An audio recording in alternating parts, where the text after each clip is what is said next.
Existential dread. You know, for kids. Yeah!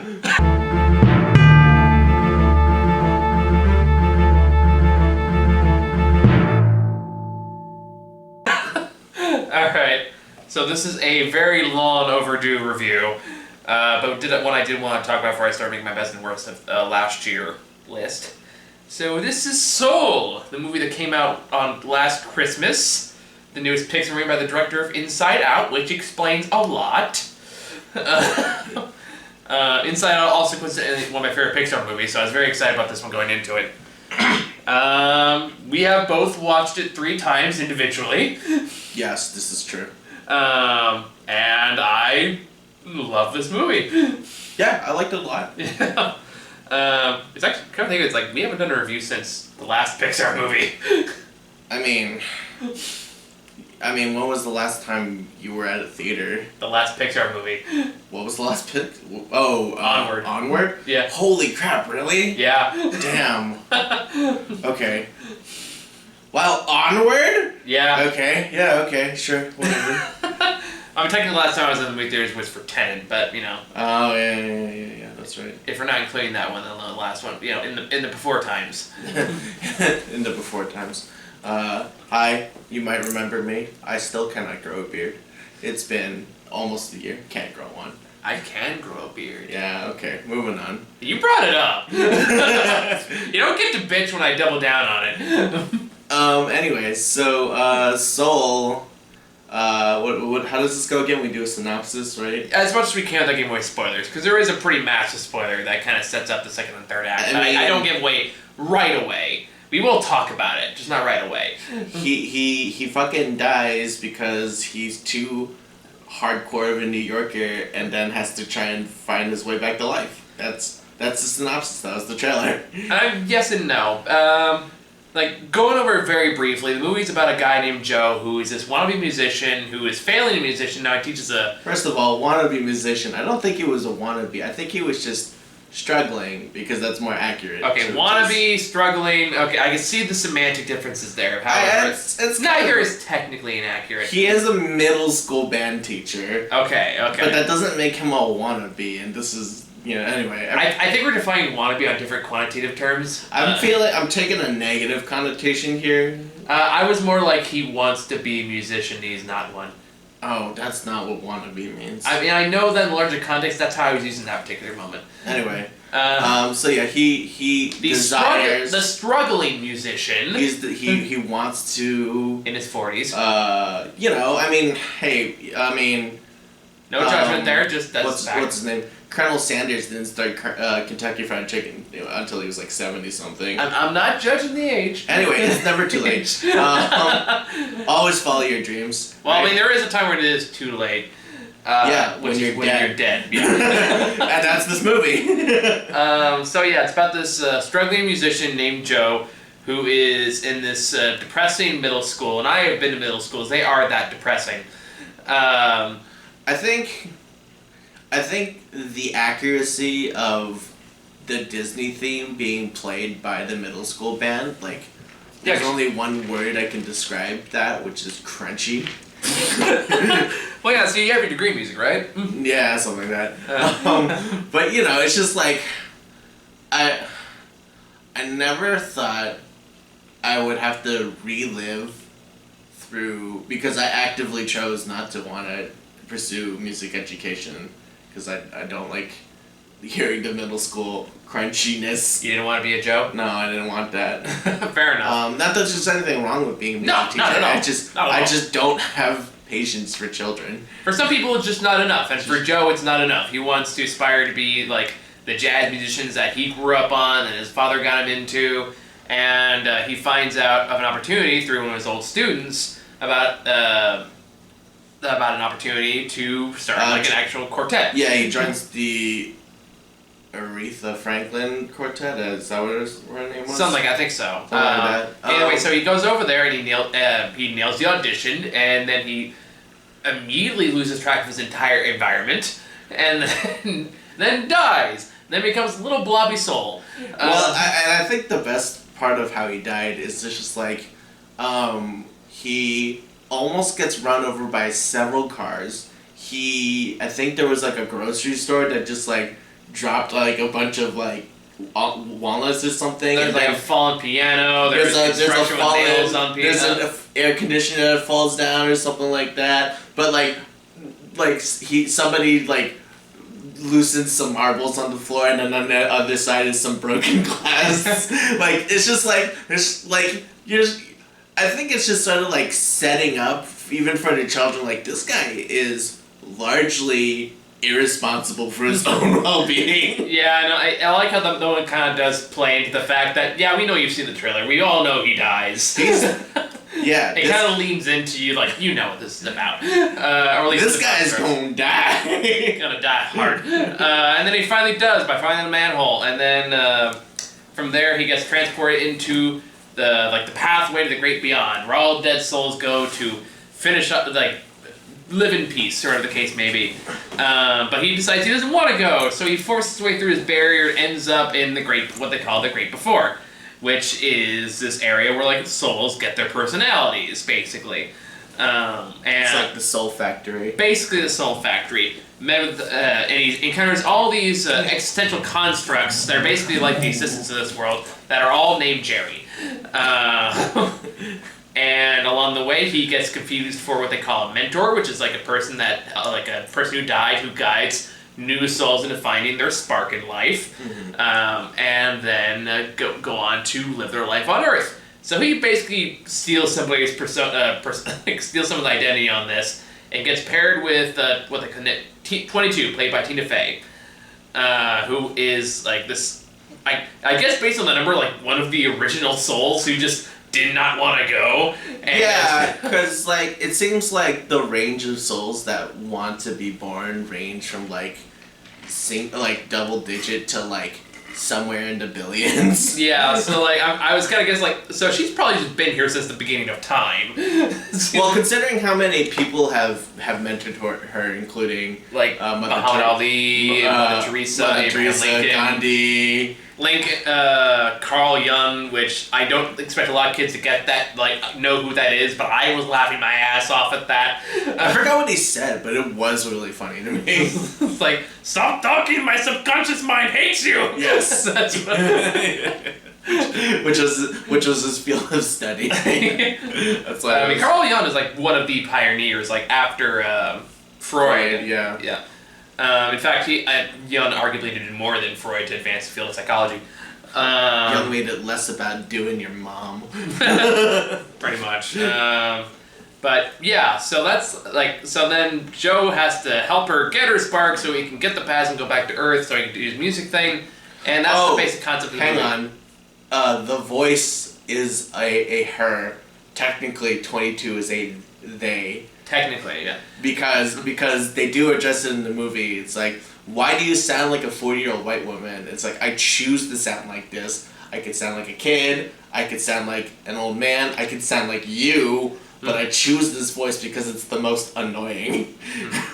Yeah, I mean, that's debatable. But no, she literally... No, I mean, I know it's the explanation of the movie. I was thinking in real life, it's like, there are more annoying voices. I think that's supposed to be making fun of the Karens. I mean, world. Yeah, but like, strictly like, Tina Fey's not the most annoying voice, even by white women's standards. That is true. Like, if I were to pick any white woman to sound like, I would go with that woman from, you remember that woman from Jessica Jones?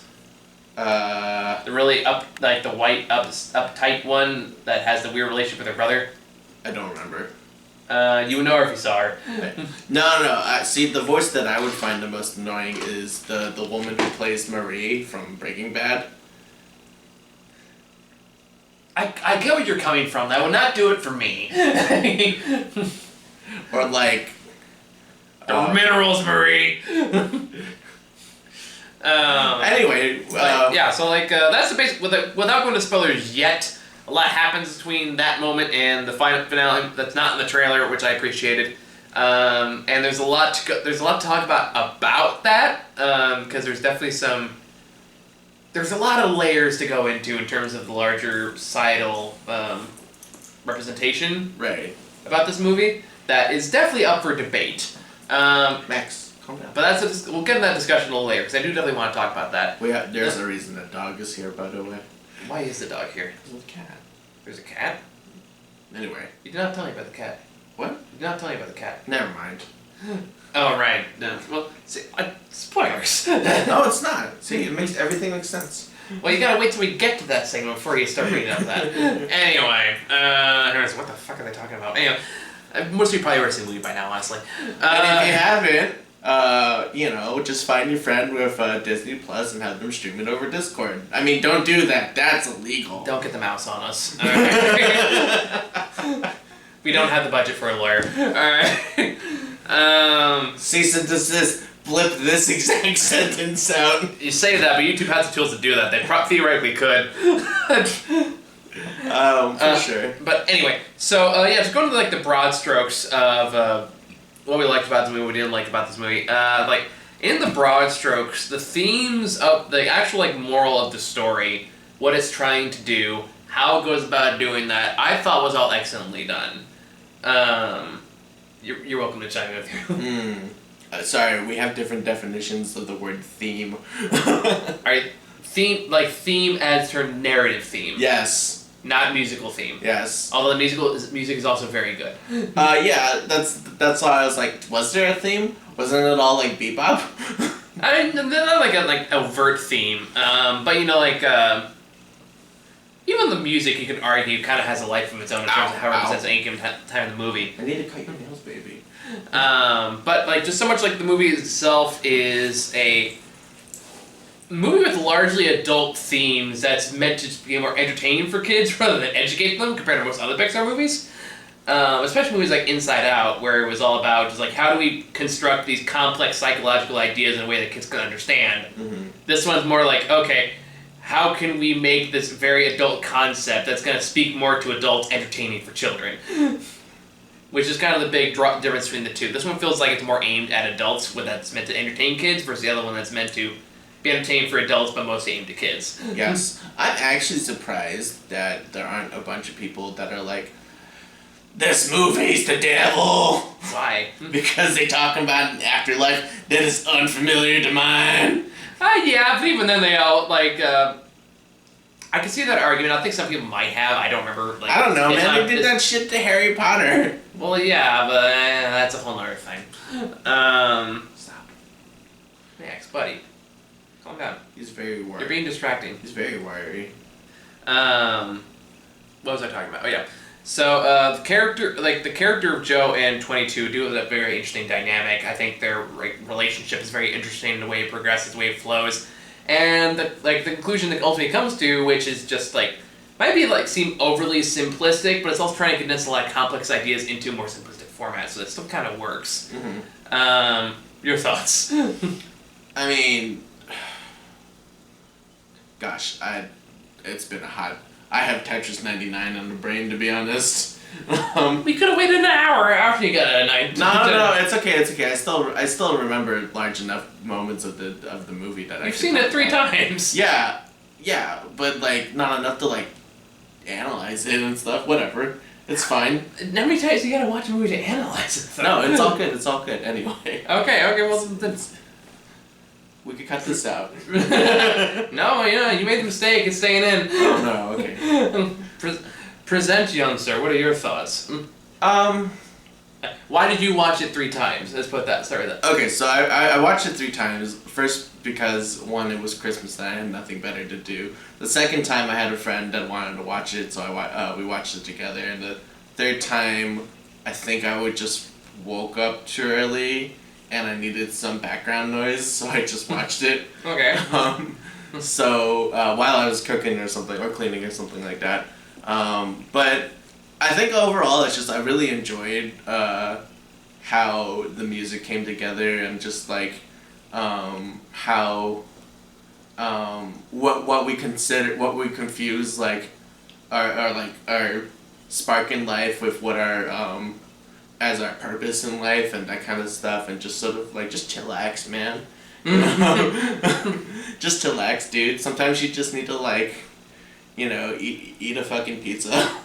Yeah, I mean, there's definitely a overall message of enjoy the little things. Yeah. Or the little things help enforce the bigger things. But I think what was really impressive was just the way that they portrayed New York City as a whole, and just sort of energy. Yeah, the energy and like how well they represented. I mean, they don't say it's Harlem, but it's definitely Harlem. Yeah, I mean that goes into a larger topic that we'll have to get into. That's not that large of a topic. I mean, it's just It's not just Harlem as a fact. It's more just what it represents in terms of representation. yeah. Which is a larger topic, and much more. That one I still have kind of mixed feelings on. I don't think it's overtly a problem necessarily. That being said, I can definitely see if I can make an argument for it, and it's definitely one of those up to interpretation. Do we need to put the dog down? No, He's we very don't. distracting. No, we don't. I love my dog. I love my dog. He's great. He clearly does not want to be here. I want him to be here. Okay. There we go. He's calmed down. Okay. Anywho, but I just like I lost train of thought. We're talking about music. Yeah. Yeah, just you know, and I think what I really enjoyed was that there were certain moments in the movie where you just sort of see like, you know, like Joe's perception of his life versus Joe's actual impact on others. Mm-hmm. And so like there's no, you know, there was something really beautiful about it all. Just like I can't say anything without going into spoilers. Should we just go into spoilers? We could just go into spoilers. Let's just go into spoilers. I personally loved it. I highly recommend if you haven't watched it. Yeah. If you liked Inside Out, you'll like this one. Yeah, pretty much. So yeah, let's go into spoilers now. So basically there was this bit where Joe was able to like see his life flash through his eyes again, I guess, and it's basically that bit where the drummer guy that got him the gig, and then you get to see him as a student, and you get to see his impact as a teacher, inspiring these students to want to pursue music, like especially that girl Connie. Yeah, Connie was great. Yeah, Connie. It's like I actually know several jazz trombonists that play really well, and I was like, wow, Connie plays like she's like late high school, early college. Yeah, I know, right? She's doing, she's. As some of us would say, it's like, damn, she's been practicing her fucking scales. I believe that. I believe it. So it's just that kind of stuff. Just how Joe, like, how much impact Joe has on the world, and versus how he perceives his impact on the world. Both positive and negative. Yeah, the one is about like an inferiority complex. And this is something I guess that's the reason why it spoke to me personally, because as someone who has actively been trying to pursue his own dreams and his own wants and needs, I definitely relate very hard to the idea of where you are is never close enough to where you want to be.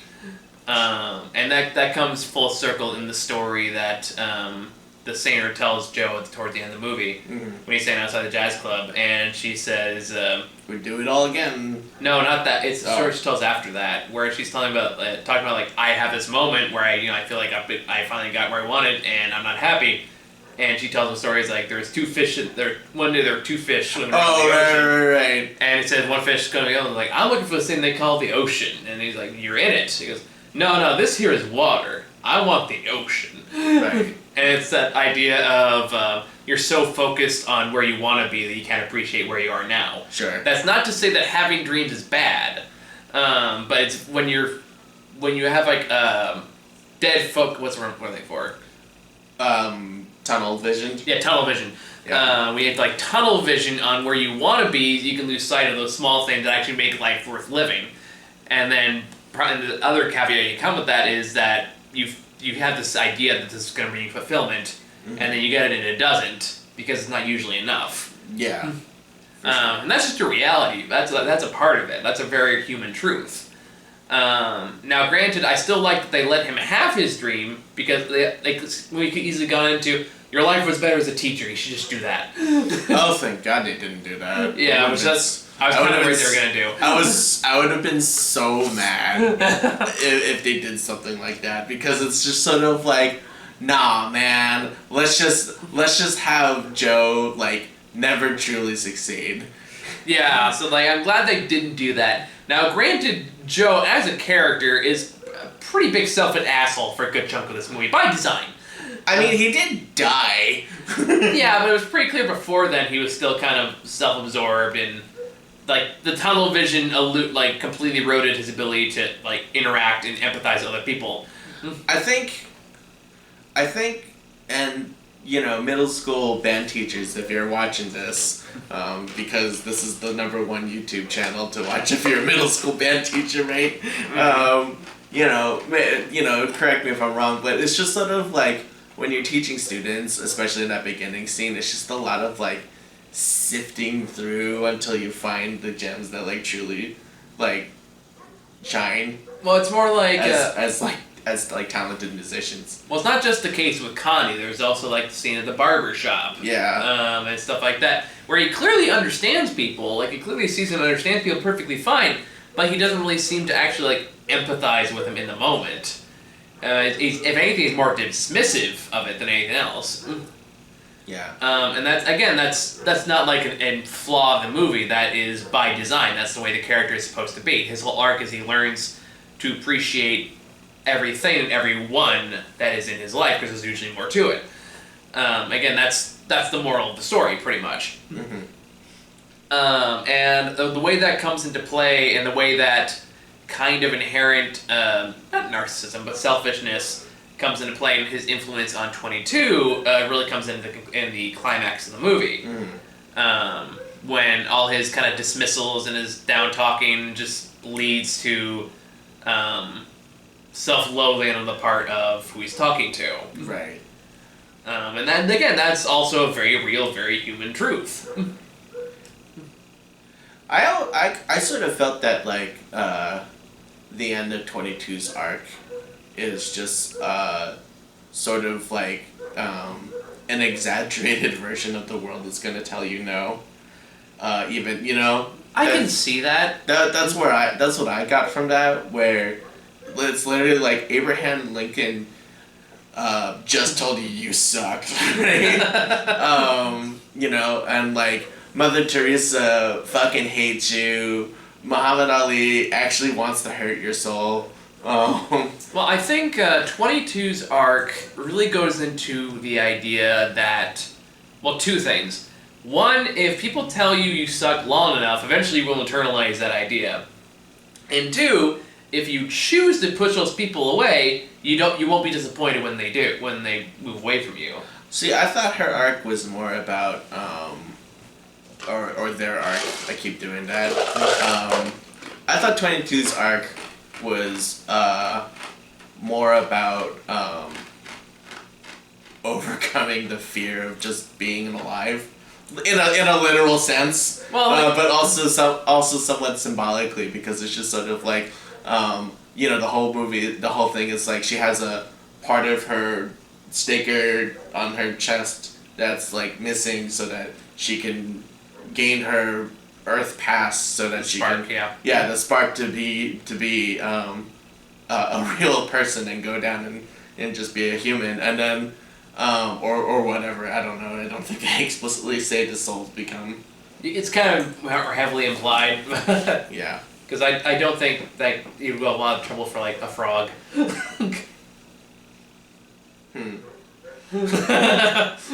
No, because the cat's soul was there. Yeah, but it was explicitly a cat soul, though.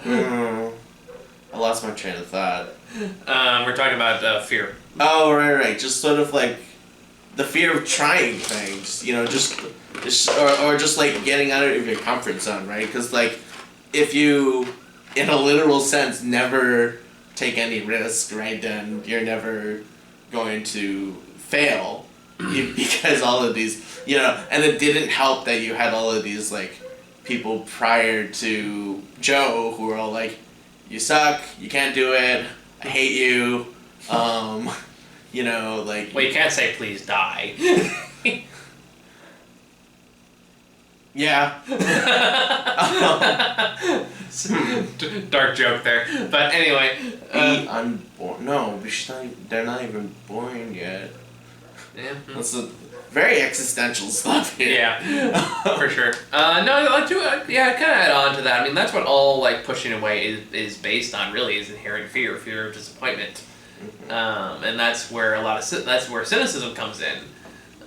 Cynicism, in my opinion, is a very very lazy mentality because because that's the intended purpose of it. It's meant to be a protection. It's meant to be, if I assume the worst about everyone and everything, then I won't be disappointed when those things turn out bad. That's what cynicism basically is. Mm-hmm. But in the case of 22's arc in this movie, you start to believe that things can be better. Things that, hey, maybe it isn't all that bad, and you can grow and be happy with that. But you run the risk of what 22 experiences here, where you're eventually disappointed by the people you care about, or it turns like things don't turn out the way you want it to, and then you just feel even worse than before. Yeah. So, I actually believe that 22's spark to gain their Earth Pass at the end was they actually tasted pizza for the first time, which I think is a huge flaw in The Great Before. It's like, we'll let you have food, but you can't taste it, touch it, feel it, or experience it in any way. I mean, that could also be a fact of like, well, they didn't make the souls; they just kind of shepherd them. So maybe they're just doing the best they can. I guess, but it's just sort of like not necessarily pizza, right? But like, you know, I mean, like, but then they got down to earth, and then, you know, in Joe's body, and then it's like they ate pizza, and then in the inside it's like, oh my god, it's so good, and then it's like, yeah, it's pretty good. I mean, they make it explicitly clear what the spark was. It's just that little brief moment of silence where you can kind of sit down and just absorb the world around you. They make that clear. That's what it is. Pretty sure it was the pizza. Okay, sure. Whatever. Am I gonna fight you on this? Some people have killed for less. That's not relevant here. Let's talk about not necessarily the bad part, but definitely the most debatable factor. The two factors of this movie. One, which is the second major kind of plot twist of the movie, is the fact that Joe does succeed in going back to Earth, but he accidentally falls into a cat while 22 falls into his body. And this does play on a trope that I was not aware of until recently, to be fair, which is turning people of color into animals in movies that they star in. Yeah, because you and I had a huge debate about it afterwards. Like, no, there has to be one where a white person and turned into one, and it was Brave. The only one you could think of was Brave. Brave. I brought up with somebody else that they said, like, you can kind of argue the Sword and the Stone. It's like, does it can't really do it on purpose? Huh. Yeah. But anyway. There has to be a third one. Whatever. But no, there's not. I looked at the list. But it's more like if you look at like Brother Bear, The Emperor's New Groove, Princess and the Frog. Wait, The Fly. Does The Fly have a person of God? No, I'm just saying Jeff Goldblum is a white guy. I'm talking about animated here. The point is, it's a fairly common trope, and I'm not gonna lie, I was a little disappointed in how they did it here. Now that comes with the kind of another kind of catch-22, and the fact that it's like, well, Joe as a human is still technically in the movie. So it's kind of like, they're not quite doing the trope, but they're still doing it. It's kind of a weird, squishy gray area. Mm-hmm. But the larger point of contention that I've seen a lot of debates on online, and this is definitely a case where I'm not fully qualified to talk about it. Oh, was it The Barbershop? Not just The Barbershop, it's the representation of black culture in the movie, period. Is because of the fact that compared to like Coco that came out a couple years ago and how it represented Mexican culture, right? You can't this movie does not represent black culture and all its intricacies, or even kind of generally. It's more like they just kind of exist, and every movie happens to be black, and the most you kind of get out of it is like The Barbershop is like the closest to like what would be considered traditional black culture. And jazz music. I think there was more than that. Just like not necessarily like you know this is more common with my amount of melanin in my skin is there's sort of like a matriarch kind of figure that's really respected. Okay. And that's, you know, it's just sort of like upside your head isn't a black exclusive phrase. We have something like that in Chinese. You know, so, you know, just sort of like respect your mama, and then it's just sort of like, you know, how much work and sacrifice the mom puts in to like raise Joe and get him an education, and just sort of like always worried that he's gonna struggle, but it's like, but he got that full-time gig as a jazz teacher for middle school, which, to be honest, he could still do both. Now that I think about it, he can do daytime teaching and then be like, okay, cool, like it's 3 o'clock, I can like chill for like 2 hours and then go play a show. Well, like, the problem is, like, it's not just the mom, though, is it? Because if we're talking about black culture in America, it's a lot more complicated than that. That is a element of it, and, like, this is where I was kind of thinking about it, kind of mixed feelings about it, because to really talk about, granted, again, asterisk, this is all being spoken by a white man, so take that with a grain of salt. For the love of God, correct me if I'm off base in the comments. It's more like, it is intrinsically impossible to separate black culture in America from, like, racism. Especially considering black history and how it's still prevalent in the culture today. Yes. And, like, that's where it kind of comes into Catch-22, this one, because, like, as a movie that is primarily starring black characters, and clearly wants to represent, like, part of the ideals, like, primarily through music, and the matriarchy, if we're going with that example as well, is the fact that you can't really represent black culture in America without dealing with the history of black people in America to some extent. Now, if you do that in a Pixar movie, it becomes an entirely different movie than what it's trying to be, because then it becomes about systematic racism. It becomes about America's history of slavery and how we're still dealing with those systems today. It becomes about police brutality. It becomes about all these elements that take away from the moral of the story, which is enjoy the little things in life. Now, you can still have that message in a movie like that, but the method for doing so would have to be very, very different by design. Man, I'm just thinking about that suit that Joe ended up inheriting from his dad. You know the history of the Sunday Best, right? I actually don't. Okay, so correct me if I'm wrong, history buffs, but back in the day, before the Emancipation Proclamation, slave owners would force Christianity onto their slaves. And so, you know, it's one thing to treat your slaves as slaves in the cotton fields, but it's another thing to bring that into a house of God. And so... Makes sense. And so the Sunday Best was sort of invented or sort of created as a product of that. Also, you know, it's sort of like, well, you know, I'm also showing off the product of my whatever, you know, as a tailor or something like that, right? Mm-hmm. You know, I can even make a slave look good. Yeah, I hear you. Nothing great. Yeah, nothing, yeah. Nothing great. However, you know, that's the kind of thing that stuck around. That, you know, like, at least, not that I can speak of that culture. Yeah, and we're both very unqualified to really address that. But, you know, the Sunday Best thing is something that just sort of stuck around, despite its seemingly ugly roots. And that's kind of defines a lot of the history of the black community. And again, I'm not speaking for, like, I'm sure there are people in that community that know way more than I do. Please, for love of God, educate me. But from my understanding, a lot of it has been,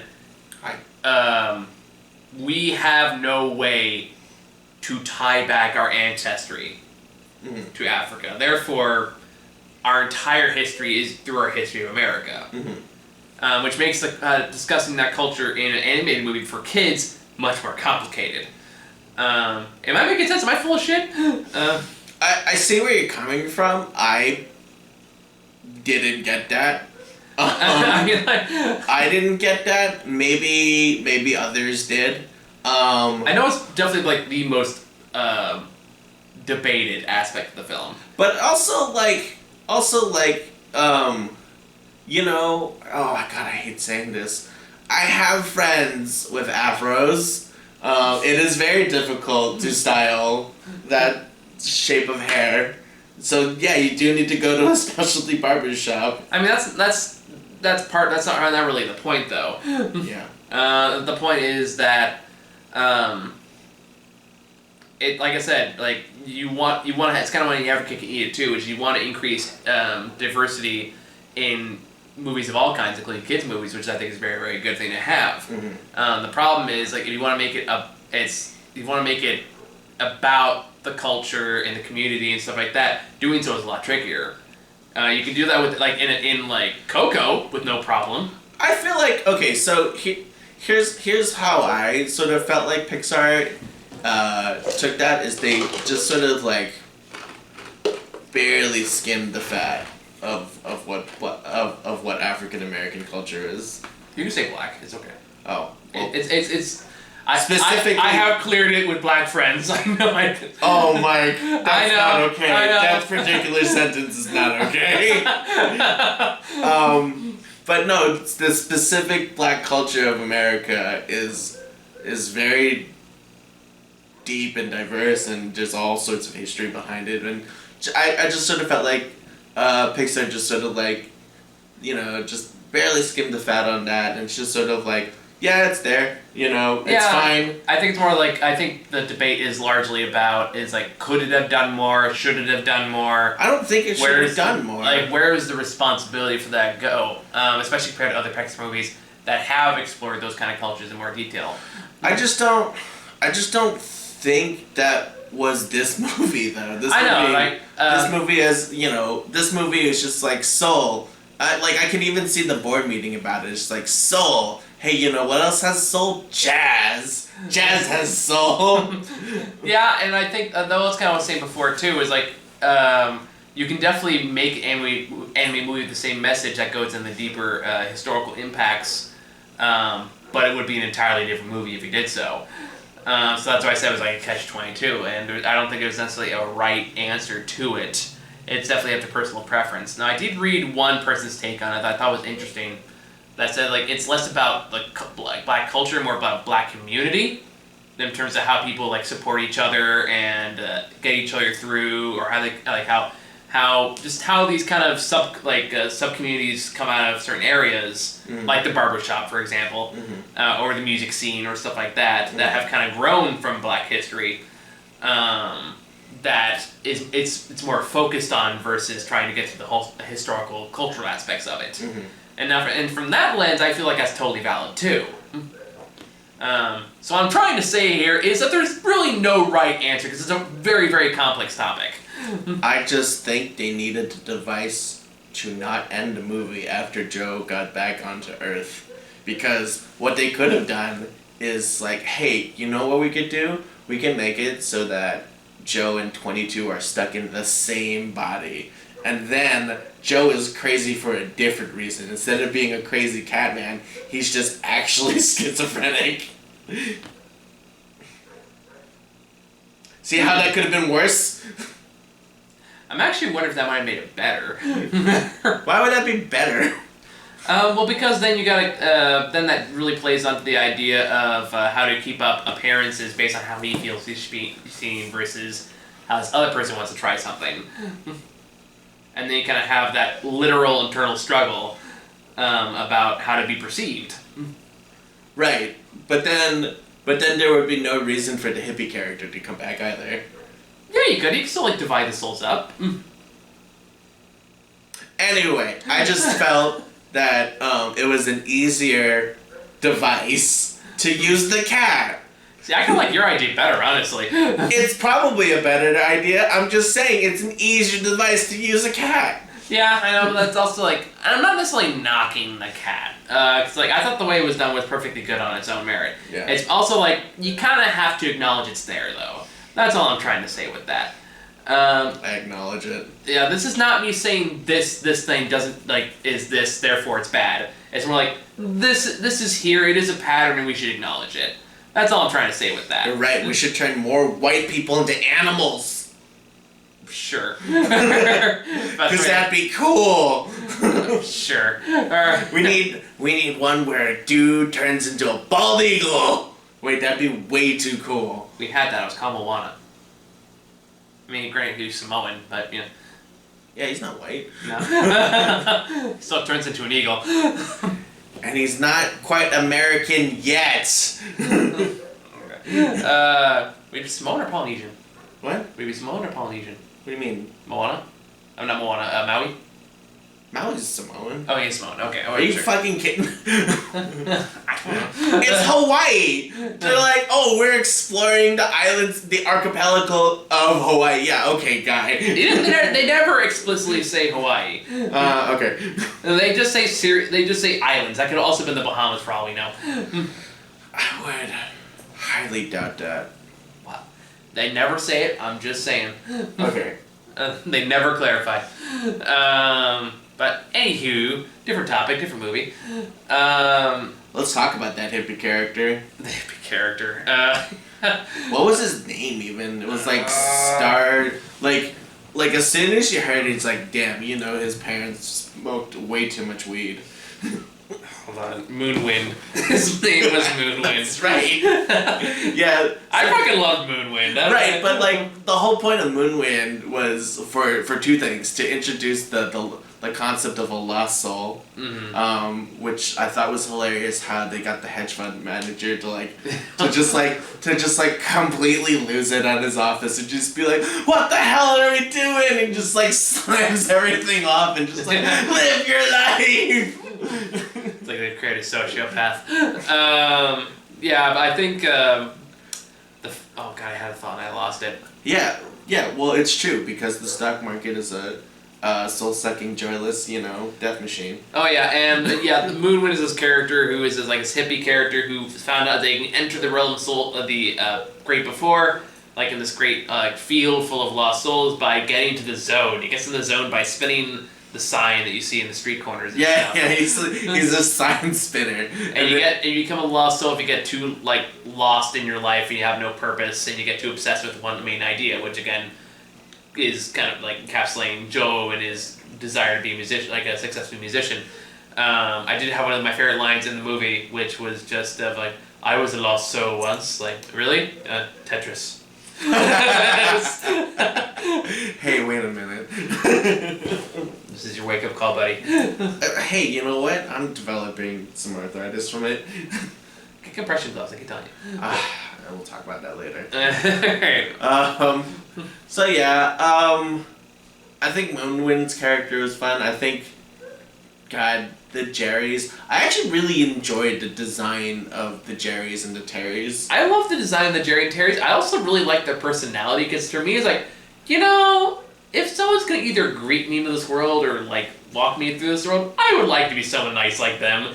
They seem just genuinely pleasant. Yeah, I think they're South African. That accent? I have no. I'm not even gonna try that one. Well, hang on. Okay, for sure, Terry is, I think, New Zealand. Has a New Zealand accent. But I think it's Brazilian, apparently. No, that's the girl. The girl has the more effeminate voiced one. The first Jerry is Brazilian, but the second one, the one that's like, oh, okay, Terry, we'll just take this back. That guy, I think, was South African. Well, he is black, but he was raised in England. Interesting. So make of that what you will. Because it wasn't British. Anyway. Oh, Max, you're trolling. This movie does have a antagonist of sorts in the form of Terry, who is this accountant character who is not a bad person, just really anal about their job. I feel like the way they're designed is supposed to be have that Napoleon complex. A little bit of Napoleon complex, I can see that. A lot of Napoleon complex where after retrieving Joe in 22 for the first time around, they're like, I, Terry, would like a reward presented by you, Jerry, to present to me, Terry, and it's very egotistical. It's very Napoleon. Yeah, it's Yeah, it's a little Napoleon. It's sort of like when Napoleon crowned himself to be emperor. Oh yeah, that didn't happen. Yeah.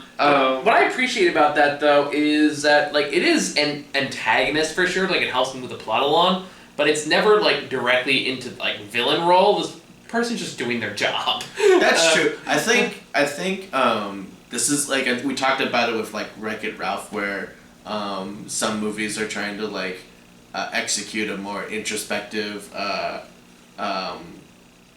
antagonist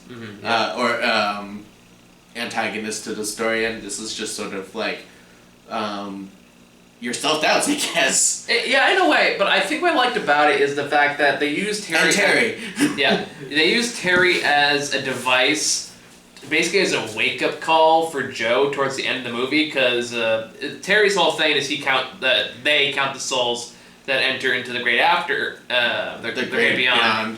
I know, I was thinking before, after, but anyway. And it's weird because you think they would like have a different GB. Yeah, whatever. Yeah. They organize it however they want. Whatever. But either way, and Joe goes missing, and Terry finds out about it. So their whole goal is they're gonna track him down and get him back. Basically, just doing their job, retrieval. He was definitely supposed to have died by manhole. So when they finally get him at the end, I like that in terms of like, my evil plan is working. So much as they look at Joe, who's just getting angry at 22 for like messing things up, and he just goes, "Hey, you fucked up. This is completely on you." And that's that little switch moment. I really appreciated that. Like it serves a definite. I mean, the words they use is like, "Hey, you cheated." That I remember that now. Yeah. It said like, "Hey, this was not supposed to happen. This happened because you decided to dick around." That is true. I did like that Terry was mostly a device to just call out Joe's selfishness. Yeah, and it works, and you feel that switch happen. When it suddenly becomes more aware of like, oh, you're right. Like, I did cheat. I did treat people miserably. I did use others to get ahead. I've been manipulating people from the beginning. It's true. And he deserves to get called out on that. And that's the moment that leads into the third act, which is his redemption arc, or the culmination of his redemption arc, when he realized how much of a fucking asshole he's been.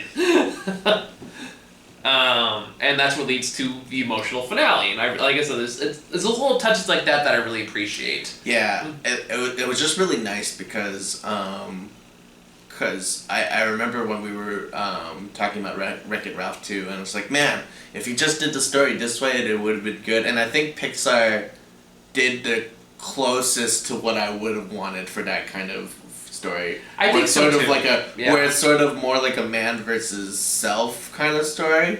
Versus like, here's a giant monster at the versus end. like fight. Versus like, here's man versus self in the form of a literal giant version of yourself. Here's a giant monster metaphor. Go fight him. It is you. You are the monster. Are we getting this to you? Is this subtle? We can be less subtle. That's just like we used to joke about Beethoven's Third Symphony, Eroica. As you do.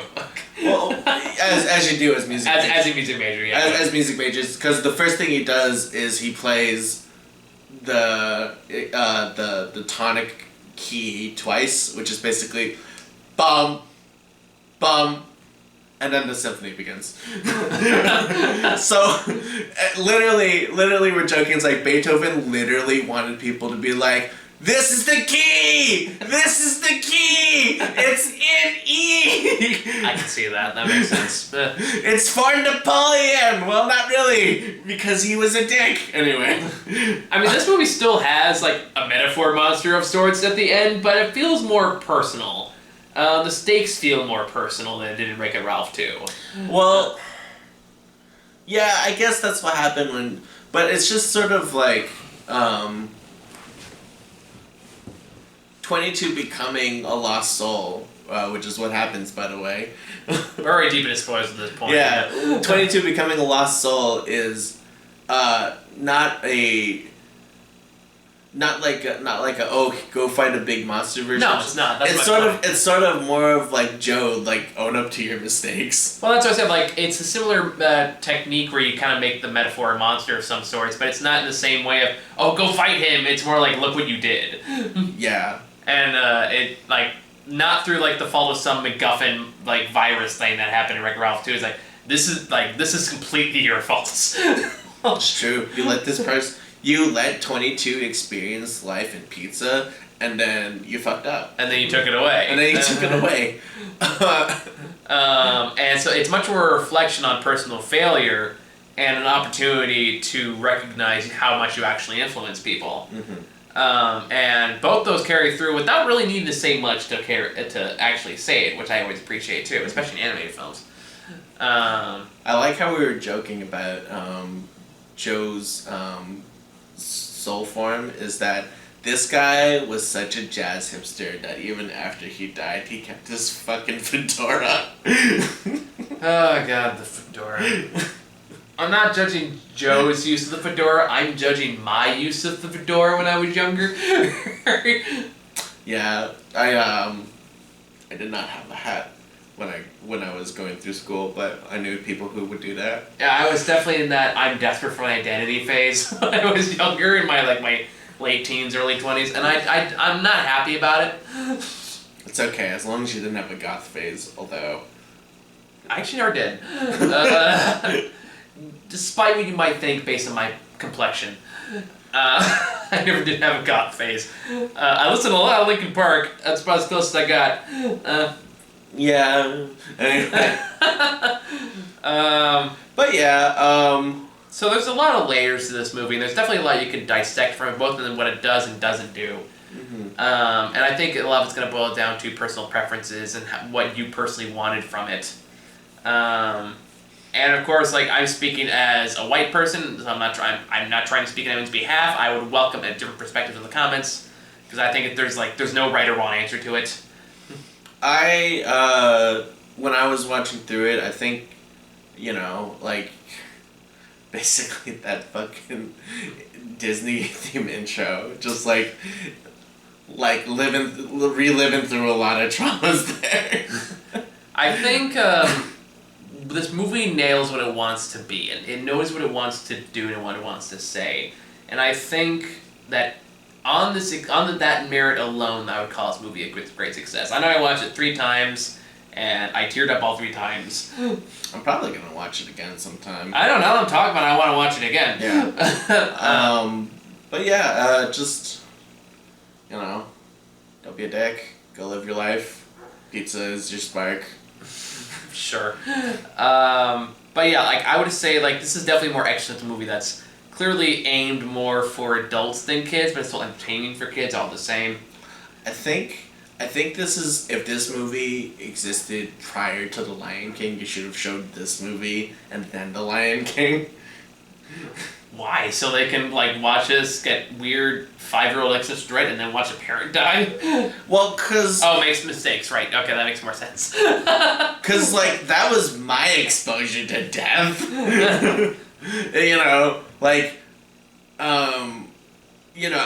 After we saw... My mother took my brother and I to go watch The Lion King in the theaters, and the very first thing that happened was like, so Mufasa's dead, right?